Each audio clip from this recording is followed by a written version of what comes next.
Welcome to TrueCircles.net. We are now speaking to Ms. Hajra B. She is an activist with ICJB, which is fighting for the rights of Bhopal gas victims. तो हाजरा साहिबा, आप Bhopal gas कांड के जो victims हैं उनके लिए जो इंसाफ की आप जो संघर्ष कर रहे हैं, कितने साल से जारी है आपका? मैं तो वैसे जब से जिस रात से गैस निकली थी तब से किसी संघर्ष के लिए नहीं, बल्कि इंसानियत और मदद के लिए मैं जब से ही काम कर रही हूँ। मगर मैंने जो काम किया है वो सिलाई सेंटर से मेरा शुरुआत हुआ है 84 में गैस निकली थी, 86 से मैंने अपना काम किया है सिलाई सेंटर से। मैं तो एक बुरखे में रहने वाली एक पर्दे वाली महिला थी, मगर जब ये गैस कांड हुआ तो उसमें मेरे शौहर, ना मैं ना मेरे बच्चे, सब बेकार। इतना गैस लगा था कि मैंने तो अपने 4 साल के बेटे को बिस्तर में छोड़ा। अच्छा। और मैं अपने एक बच्चे के साथ और मैं यहाँ से भागी, बीटी कॉलेज पहुंची। एक बच्चे को मेरे मियाँ ने लिया, तीसरे बेटे को मैंने बिस्तर में छोड़ दिया। इतनी घुटन थी। अच्छा। लकड़ी के मकान थे। उसके बाद जब मैं बीटी कॉलेज पहुंची तो कुछ लोगों ने पानी का और आग का इंतजाम करा था। वहाँ गैस बहुत कम था, वहाँ मुँह धोया और पानी पिया। जेपी नगर आपके फैक्ट्री बिल्कुल बहुत करीब थी। हाँ बिल्कुल, एक रोड राइट और एक लेफ्ट, और सामने सपीले और इस तरफ जेपी नगर है जी, बिल्कुल करीब है। तो काफी धुआं रहा होगा इतना, और लकड़ी के मकान थे उस टाइम पे, ईंट का मकान नहीं था जी। तो काफी, और उस टाइम सर्दी बहुत थी जी। अगर गर्मी होती तो शायद कोई भी नहीं बचता। तो अपने अपना लिहाज रजाई उनके सो रहे थे। जब घुटने लगा तो हमारे मियाँ बाहर गए और उन्होंने जाके देखा कि धुआं कहाँ से आया। जब वो अंदर आए तो कहले हाजरा उठना, ये किसी ने मिर्च जला दी। मैंने अपनी रजाई से मुंह खोला तो कहाँ मिर्ची, वो तो धुआं ही धुआं हो रहा। मैंने इतनी रात को मिर्ची कौन जलाएगा। बस इतनी बात करी कि खांसी शुरू हो गई। इतना दम घुटा तो उस घबराहट में बड़े बेटे को उन्होंने लिया हमारे मियाँ ने, और छोटा बेटा मेरा 11 महीने का था, उसको चादर में लपेट के मैंने कंधे से लगाया। इतना होश नहीं था मुझे कि मैं अपने एक बेटे को मैं बिस्तर में छोड़ नहीं हूँ। और बड़ी बेटी जो थी ना मेरी, सबसे बड़ी, वो मेरी मम्मी के पास थी, वो अम्मी लेकर भागी। जब बीटी कॉलेज पहुंचे तो वहां जाके हमें कुछ आंखों से नजर आया, तो हमें अपने बेटे का नजर नहीं आया, तो हमें तड़प उठा कि अल्लाह, हमने अपना बेटा छोड़ा। फिर हम यूनियन कार्बेट अपने घर की तरफ आए। यूनियन कार्बेट के गेट पर क्या देखते हैं कि वहाँ कुछ डॉक्टर और पुलिस थी, और यहाँ जो पड़ा मिल रहा था वो उधर उठा के ला रहे थे। हमें भी लेके गए वो, तो उन्होंने एक व्हाइट कलर की गोली दे रही थी गला साफ होने के लिए, और आंखों में ड्राप डाल रही थी। वही ये करा, आंखों में ड्राप डलवाया, कि गोली मुंह में रखी, अपने बेटे की तरफ में हम घर आए।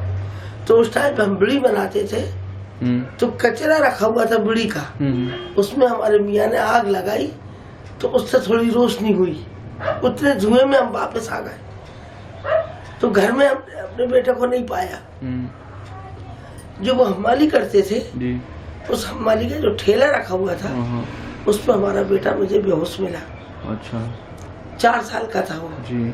जो चादर हमारे पास थी, तो हमने आधी चादर बिछाई, अपने बेटों को सुलाया, और आधी चादर उड़ाई, और दोनों मियाँ भी बैठे रहे मुंह बंद कर। हल्का हल्का सुबह हुआ तो लोग लौटने लगे। कोई कह रहा मेरा आदमी नहीं है, कोई कह रहा मेरी बीवी नहीं है, मेरे बच्चे नहीं है। जब उजाला हुआ तो पता ये चला लाशों के ढेर लगे हुए, लोग लौट रहे हैं, कोई भाग रहे हैं। हमारे सामने इनायत मोहम्मद रहते थे, वो अपने 2 बच्चों को लेकर भागे। उनकी तीनों की लाशें सियोर से आई। अच्छा। और बाद में दोनों माँ बेटे भी खत्म हो गए, एक लड़की बची। ऐसा एक एक घर में 11-11 लाशें, जो उस रात का मंजर था। उसके बाद में हल्का हल्का जब सामान्य हुआ, थोड़ा बदलाव आया, तो लोग हमदर्दी के लिए खाना लेकर आने लगे कि लोगों को दिख नहीं रहा, खाना कहाँ से खाएंगे। तो खाना बहुत था, पर खाने वाला कोई नहीं था। इतना होश ही नहीं था कि खाना खा लें। उसके बाद में 16 दिसंबर को सरकार की तरफ से आदेश हुआ, कैंप लगेगा कि यहाँ जो अभी MIC बचा है उसको नष्ट करेंगे जी। भोपाल खाली करो। अच्छा। तो हम अपने बच्चों को अंधा बिल्कुल आंखों से, हम अपनी ससुराल चले गए पठारी, वहां से 1 हफ्ते के बाद लौटे, पता ही चला कि कहाँ बच्चों को लेकर जाए। हमीदिया तो पूरा भरा हुआ है, वो बच्चा तो हमारा ऐसा ही था, उसे तो होश भी नहीं था। अब तक होश नहीं आया। हाँ इतना, अब ये कह रहे थे अब इसका दिमाग खराब हो रहा है, कब दिमाग खराब हो रहा है, खैर अभी वो हयात है। हाँ। उसके बाद में DIG बंगले पे, जो वीराना DIG बंगला था, उसमें सफाई हुई और पिलाई के कमरे बने छोटे छोटे, और उसमें डॉक्टर बैठने लगे, उसमें पलंग भी डल गए। वहाँ में सारे लोग वहाँ अपने ट्रीटमेंट के लिए जाने लगे।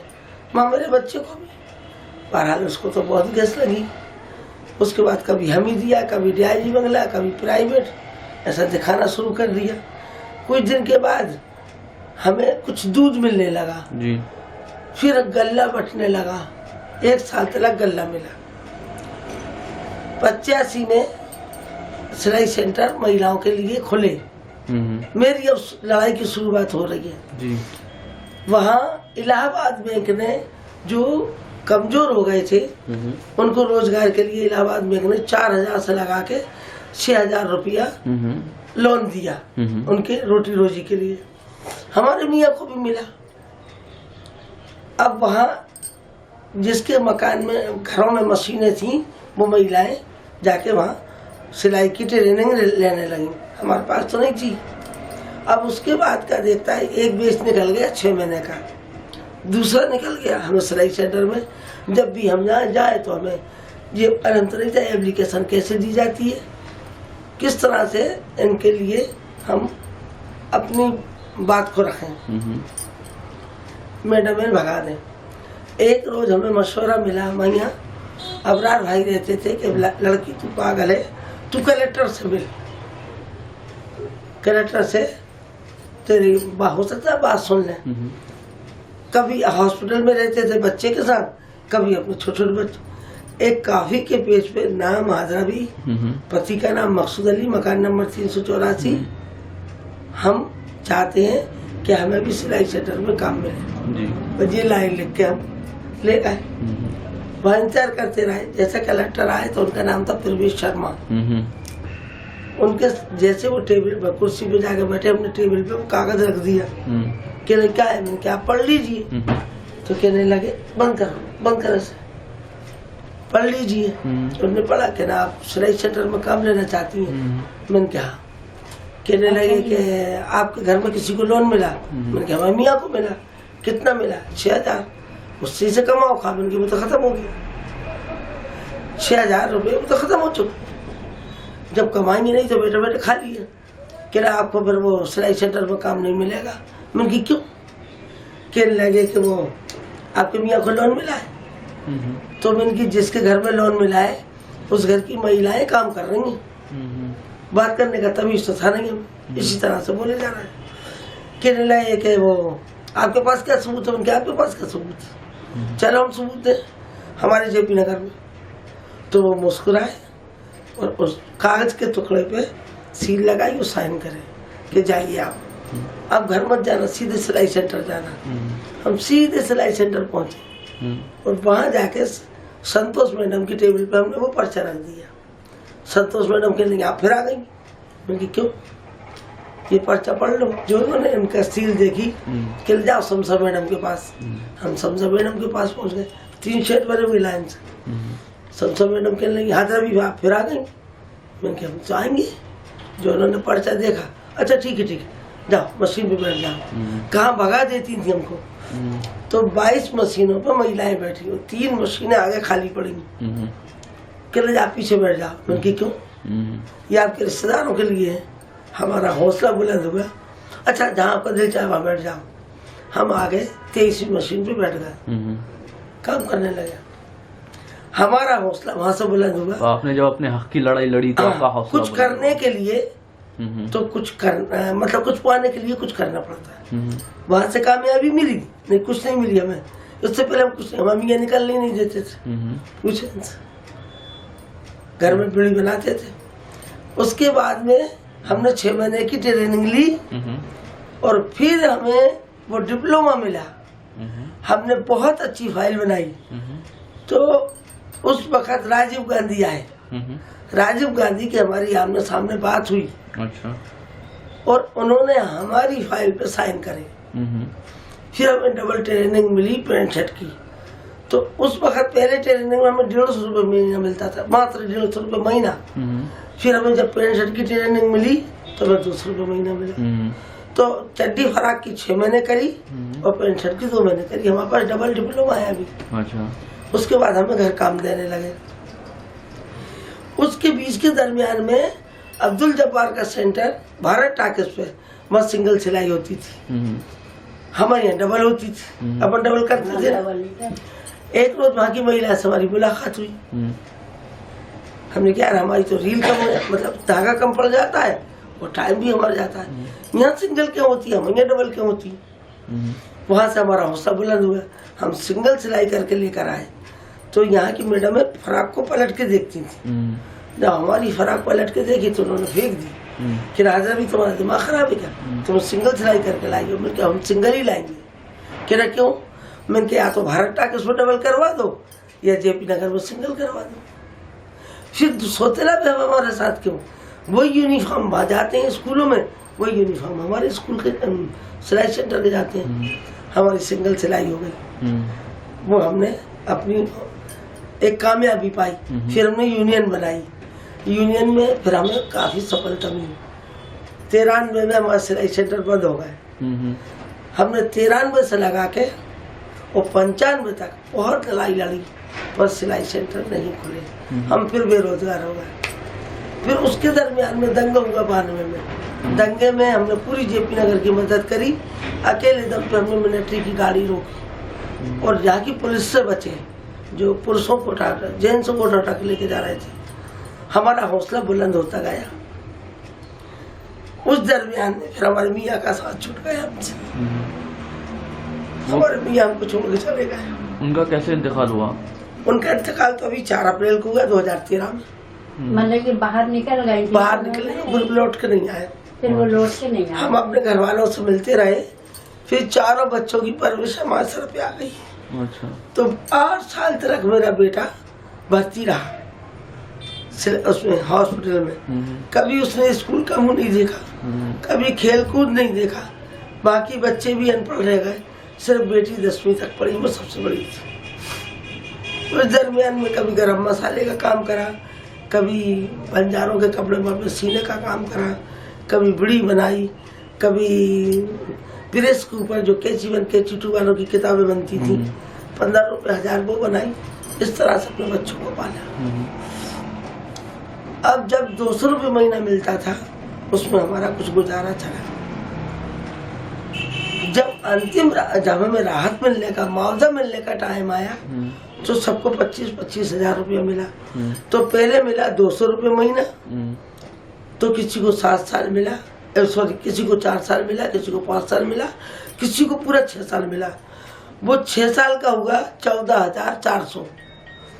और जब हमें मुआवजा मिला तो वो मिला हमें 10,600 और हमारे दस्तावेज पे लिख दिया कि आपको 25,000 का मुआवजा मिल चुका। 6 साल में कितने मिले? 14,400। अंत में क्या मिले? 10,600। कितने हो गए? 25,000। इस तरह से हमें 25,000 का मुआवजा मिला कुल टोटल। और हमें अब हमारे लड़के की बारी आई तो डॉक्टर दीक्षित ने और डॉक्टर मलिक ने हमारे मंसूर को ब्लेड टीवी बतलाई। MIC से इसका ब्लेड खराब हो चुका। जब हम इसको हॉस्पिटल से लेके अदालत पहुंचे तो जज कहता है आपके मंसूर अली के 25,000 रुपये मुआवजा मिलता है। हमने जज से कहा कि जज साहब हमें ये 25,000 भी नहीं चाहिए और हमें अपना मंसूर भी नहीं चाहिए, मुझे अपना 4 साल वाला बेटा चाहिए, ये बीमार नहीं चाहिए। मैंने नहीं कहा था कि विदेशी कंपनी मेरे बेटे को इतना लागत कर देंगे, इतने ढेरों के अंबार लग जाएंगे। आप क्या चाहती हैं? मैंने फाइल खुद डॉक्टर बतलाएंगे। किसको बुलाना चाहती है? मैंने जिस डॉक्टर का इलाज है वो डॉक्टर नहीं कहा, डॉक्टर खरे पहुंचे। वो नॉर्मल कहते रहा, पूरी फाइल पढ़ के जबकि 11 एक्सरे लगे थे, 2 उसके ब्लेड टीवी के जो कोर्स खाता था वो काट लगे थे। हमने कि नॉर्मल है, तो आप डॉक्टर दीक्षित से कहिए कि इसको ये कोर्स क्यों खिला रहे हैं।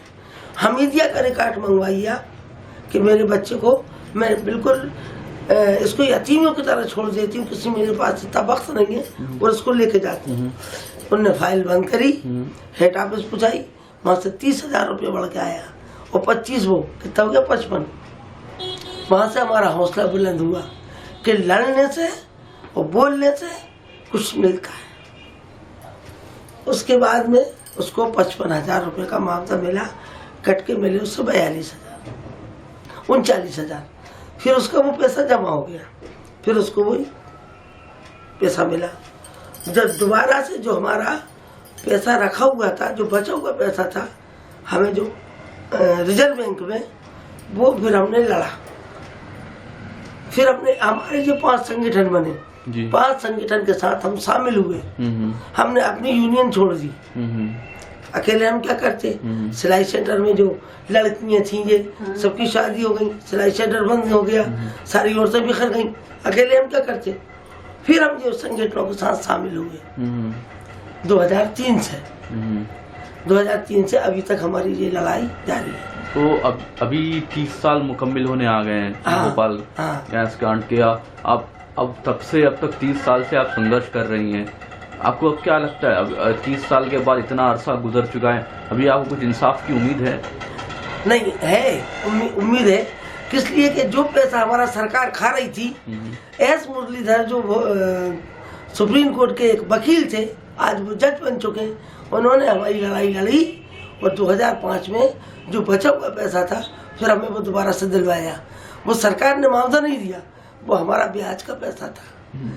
फिर हमने जो पानी की लड़ाई लड़ी, उसमें हमें मुसीबत उठाई, जेल गए, केस लगे, जो अभी तक हम लड़ रहे हैं। मगर हमारी बस्तियों में हमने फ्री कनेक्शन लगवाए 5 संगठनों ने मिलकर, उसमें हमें जीत हासिल हुई। फिर हमने 2010 में हमने भोपाल बंद करवाया, रैलियां निकाली। 2011 में हमने रेल रोको आंदोलन किया। शिवराज सिंह ने हमको वायदा करा, लिखत में दिया कि सभी 25,000 वालों को मैं 5 लाख रुपए दिलवाऊंगा, मगर शिवराज चुप रहा। चौथे दिन प्रधानमंत्री को उसने चिट्ठी लिखी मनमोहन सिंह को, पर उसका कोई जवाब नहीं आया। दोबारा से जब हम इनसे मिले, हमने रक्षाबंधन पर राखी बांधी। अभी हमने अपने आप को हथकड़ियाँ लगाई शिवराज के निवास पे जाके, जब भी असर नहीं हुआ। इनका ये कहना था कि कांग्रेस की सरकार अगर नहीं कर रही तो इसमें हमारा क्या कसूर है। अब हमें उम्मीद इससे जागी है कि दोनों तरफ बीजेपी की सरकार है, मोदी की सरकार न शिवराज की सरकार। इन्होंने जो केशव महिंद्रा को 2010 में सजा हुई थी, उसमें दुनिया की हलचल मची, तब जाके इनको दोबारा से मृतक वालों को 8 लाख रुपया मिला है, और कुछ कैटेगरी वालों को, कुछ कैंसर किडनी वालों को। तो अब हमें ये उम्मीद है कि जो सुधार याचिका लगाई दोनों सरकारों ने और 5 संगठनों ने, ये अभी तक खामोश रहे। पर अभी की हमारी भूख हड़ताल से बगैर पानी के, मैं कह रहा था कि पैसों के हट के अलावा जो इंसाफ होता है और दूसरी तरीकों से, जैसे अब ये विधवा कॉलोनी अब हम जहाँ बैठे हुए हैं, यहाँ पे हालत कितनी बुरी है इस वक्त, और दूसरे मेडिकल फैसिलिटी होती है, कई सारे लोग अभी बीमार हैं और उस गैस के असर से वो सही तरह से प्रोवाइड करना नहीं हो रही है। इसलिए वो जो भोपाल मेमोरियल, भोपाल गैस प्लांटों का सबसे बड़ा हॉस्पिटल बनाया है, उसमें एक जमाना था जो अहमदी ने अपना ट्रस्ट बनाया था, जो सुप्रीम कोर्ट के लेटर जज थे, उन्होंने कई हत्याएं करी, गैस प्लांटों को सही से इलाज नहीं करा, और सही मायनों में 30 साल के बाद भी अभी तक MIC का कोई इलाज ही नहीं मिला हम लोगों को। तसल्ली के लिए हम दवाएं खाते हैं, उतनी देर तक हमें आराम मिलता है, फिर वैसे के वैसे हो जाते हैं। और अब भोपाल मेमोरियल का या कमला नेहरू का या जवाहरलाल नेहरू का या जो भी हॉस्पिटल है, हमें उन दवाओं से हमें हजारों चक्कर काटना पड़ते हैं। हमें अपनी जांचें करवाने के लिए तारीख पर तारीख मिलती है। भोपाल मेमोरियल में जो लाखों से रुपया लेकर आता, उनका इलाज जल्दी मिलता है। तो हमें सिर्फ तसल्ली के लिए जो हॉस्पिटल है बंद कर दो, कोई नहीं। 30 साल से आपका जो संघर्ष चल रहा है, आप जैसे बता रही थी गैस कांड से पहले आप बीड़ी का काम करती, घर में रहने वाली औरत थी आप, अब आप दिल्ली जाकर वहाँ धरने प्रदर्शन कर रही हैं, पार्लियामेंट के पुलिस से मुकाबला कर रहे हैं। तो इस कैसा ये अब जो चेंज आया आपको, मतलब ये हौसला मिला? ऐसे चेंज आया, हौसला नहीं मिला बल्कि जख्मों के जरिए मरहम लगाने की कोशिश करी।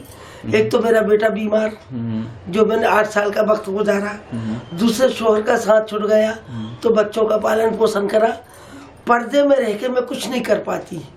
दूसरे मैंने देखा कि अगर मेरा बेटा इतना है बीमार है तो और बेटे भी बीमार हैं। अकेले मेरे मंसूर का सवाल नहीं है बल्कि मुझे अपने और बच्चों का भी सवाल था, इसलिए मुझे अपना हौसला बुलंद हुआ और मैं इस लड़ाई में आगे आई। और मुझे आज अपने आप को बीमार होते हुए भी मैं अपने आप को इतना बुलंद समझती हूँ कि आखिरी सांस तक अगर मुझे लड़ना पड़ा तो मैं लड़ूंगी। अकेले गैस कांड के मुआवजे का सवाल नहीं है बल्कि पानी का, और जो 22 बस्तियां हैं जहाँ पानी जहरीला हुआ है, जिसका कोर्ट में, अमेरिका के कोर्ट में केस चल रहा है, उनके मुआवजे के ऊपर जो गैस पड़ों को इलाज मिल रहा है, जो भी मिल रहा है वो पानी पड़ों का इलाज नहीं मिल रहा, उनके इलाज के ऊपर मुझे लड़ाई लड़ना है। और बाकी के, और जो पर्यावरण के ऊपर है, जहाँ के अंदर जो 350 टन कचरा रखा हुआ है, सरकार उसकी बात करती है मगर जमीन के अंदर कितनी गहराई तक है, कितनी लंबाई तक है, सरकार उसकी बात नहीं करती। तो सरकार से मुझे ये कुछ नहीं लेना देना, सरकार से इतना लेना है कि डाव कंपनी इसकी सफाई करे, डाव कंपनी पानी पड़ों को मुआवजा दे, डाव कंपनी गैस पड़ों को मुआवजा दे। तुरंत में केंद्र सरकार, मोदी की सरकार अभी फिलहाल के लिए 1 लाख रुपए का तुरंत मुआवजा दे। आपको उम्मीद है कि संघर्ष, अगर डॉ केमिकल को जिम्मेदार नहीं ठहराएगा तो आपका संघर्ष चलता रहेगा? चलता रहेगा। तो और फिर धिक्कार उस सरकार पे कि अगर जो 6 महिलाओं ने अपनी जान के ऊपर खेलकर, इससे ज्यादा बड़ा कदम क्या हो सकता है, जो बगैर पानी के अनशन किया, तो धिक्कार और नालत उस सरकार के ऊपर। मोदी का कहना है कि मैं प्रधानमंत्री बनाऊं, अच्छे दिन लाऊंगा, तो देश विदेशों की यात्रा ना करते हुए बल्कि एक नज़र भोपाल के 5,74,000 लोगों के ऊपर वो नज़र डाले, वो तुरंत में उनके साथ इंसाफ करे। मेरा मोदी से यही कहना है। बहुत बहुत शुक्रिया।